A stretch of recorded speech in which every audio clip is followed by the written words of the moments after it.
I'm a private pilot, single engine land, single engine sea rated, and been flying in the proposed Condor for 22 years. Due to the mountainous terrain and distance to FAA resources, radar and radio coverage are poor or non-existent at low altitudes. This makes the addition of fast-flying military aircraft very dangerous to other aviation and is reason enough not to allow them. The EIS did not meet criteria to prove there would be no significant impact. Maine is different from other states in that any natural water body larger than 10 acres is open to all recreational use. Basically, this means any water body large enough to land an airplane in is open to their use. Maine had 247 float planes or amphibious airplanes registered in 2006. In wintertime, many of these and a lot of land planes are converted to ski planes. These and many from outside Maine use many of these bodies of water as places to recreate or work. There are numerous flying services that have commercial activities on and between these waters. Many times these aircraft will go to a lake or pond on floats or skis, staying for an extended period of time before departing. There is no telephone coverage or radio coverage in these outback locations, making it impossible to check NOTAMs before taking off and gaining significant altitudes. For this reason, it is unsafe to add high-speed military aircraft to the area. If Condor was implemented, these numerous waterways need to be treated the same as airports, with 1,500 feet vertical separation and 3 nautical mile separation. After responsibly avoiding these, the desired 60 by 40 nautical mile area will not be available. The EIS erroneously assumes all pilots will have telephone and radio coverage before flying. Onboard radar systems are not guaranteed to be able to pick up light aircraft or even be operational. In a recent flight with an AOPA Writer, the radar on one of 2 F-15s was non-operational and the mission went on. I understand the radar is meant to see larger, faster-moving targets.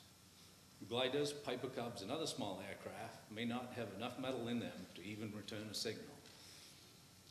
Again, the mountainous terrain can prevent radar from seeing craft not in a clear line of sight. The EIS erroneously states onboard radar can detect civilian pilots outside of 60 miles, and the ANG would terminate training and move to different areas of the airspace if civilian aircraft are detected. Since this statement is so excessively false, collision avoidance by visual contact cannot be guaranteed. The mountainous terrain can easily hide other aircraft from F-15s. Even with radar coverage, accidents like the November 16th mid-air collision between an F-15 and a Cessna 172 near Saratoga, Florida, killing 57-year-old Jack Oliver, a flight instructor, charter pilot, and AOPA member, will happen. Near misses like when the F-15 crossed in front of a Boeing 757 within 125 yards without knowing will happen. In the case of Condor closing at 480 knots, there is only 15 seconds at most from visual contact until collision, assuming visual contact is made at 2 miles. This assumes the pilot is, in fact, watching and not doing other cockpit duties, watching other mission aircraft, or otherwise distracted.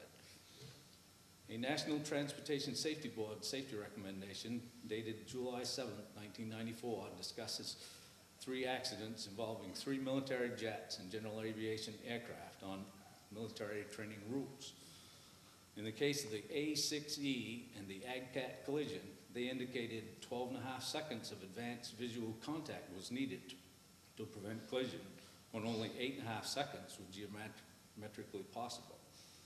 These accidents happened under VFR conditions on clear days when pilots only had to be concerned with a route, not a MOA, when the 480-knot aircraft can come from any direction. To say that there had been 51 near mid-air collisions reported from 86 to 94 involving military training routes and military aircraft.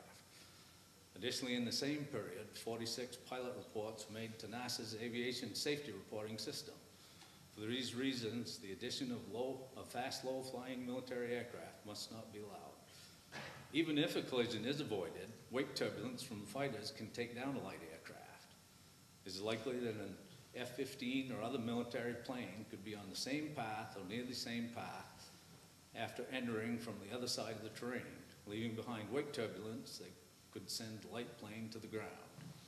The light plane could easily not even know that the dull-colored military plane had even been through, since they'll be moving at 8 nautical miles per minute, and wake turbulence can last for up to 3 minutes. According to the FAA circular on wake turbulence recovery, the only way to avoid or recover is to be above the turbulence. This is great if you know in advance where the turbulence is. The pilot of the MAL MX-7 that wandered under the path of an F-16 in Florida received minor injuries and structural damage to the airframe just from the turbulence from the lead ship of a four-ship F-16 formation. Even more shocking is the case of the Mitsubishi Mu-2 that was sent to the desert by wake turbulence, killing the pilot and seriously injuring the co-pilot. Recently, an F-15 nearly crashed from wake turbulence while landing behind 3 other F-15s. Applying the afterburners is all that saved him. This alone is enough reason to forbid the additional fast, low-flying military aircraft. Since the EIS did not even consider these accidents, the EIS did not meet criteria to prove there would be no significant impact. Unlike areas within MTRs, the proposed Condor area is both destination and departure for many flights. Avoiding the area would be a significant impact to flights, decreasing the number possible and delays to remaining flights. Sightseeing flights, fire patrols, fish and wildlife surveys, air taxi operations, and flight training would all suffer. The economic impact is reason enough to prohibit the change to Condor The EIS erroneously compares Condor 1 and 2 with the proposed Condor without considering the different floor altitudes. Airplanes operating under Condor 1 and 2 can fly for years without going as high as 7,000 feet.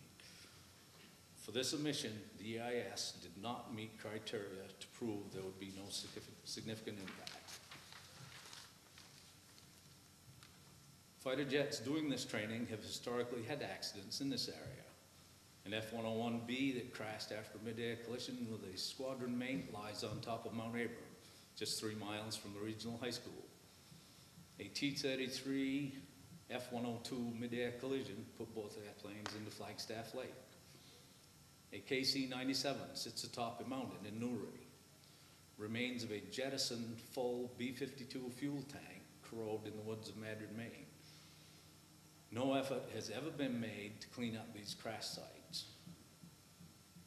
The environmental impact is reason enough to stop the change to Condor Since the EIS did not consider the real accident history in the area, the EIS did not meet criteria to prove there would be no significant impact.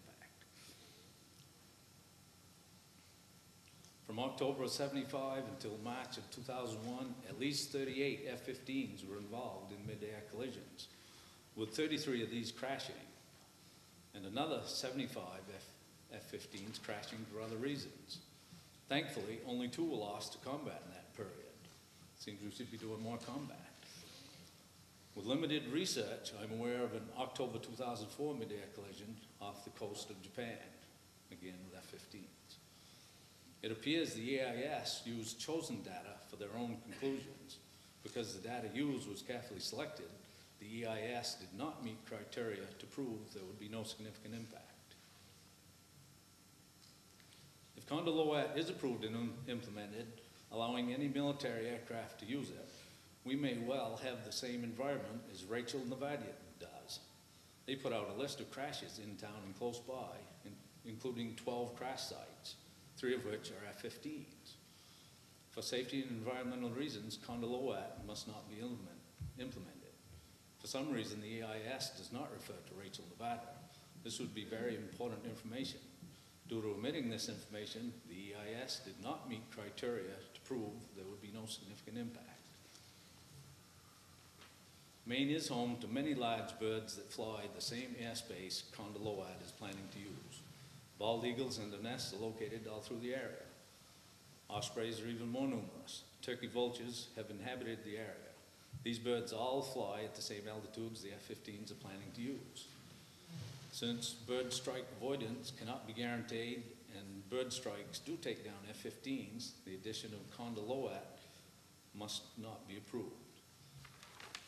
The EIS assumes birds fly at below 500 feet above ground level, except during migration. This may be a near truth in flat and plains areas. When the terrain changes as fast as in the mountainous areas where Condor Lowat is proposed, the rule is out the window. An eagle flying across rough terrain does not follow the contour down to stay under 500 feet. I personally have witnessed many birds flying at my altitude well over 500 feet.